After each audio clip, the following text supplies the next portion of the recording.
ಮನಸ್ಸಿನ ಪಿಸು ಮಾತು ಕೇಳುವ ಬಳಿ ಕೂತು ನಡೆಯಲಿ ಕನಸುಗಳ ವಿನಿಮಯವು ಪರಿಚಯ ಬೇಕೆನಿಸಿ ಪರವಶಳಾಗಿರುವೆ ಸಿಗಲಿ ನನಗೊಂದು ಪರಿಹಾರ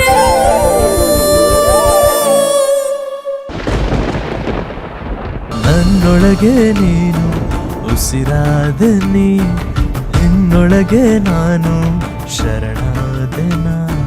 ಪ್ರತಿ ಮನಸ್ಸಿನಲ್ಲೂ ಮನೆ ಮನೆಯಲ್ಲೂ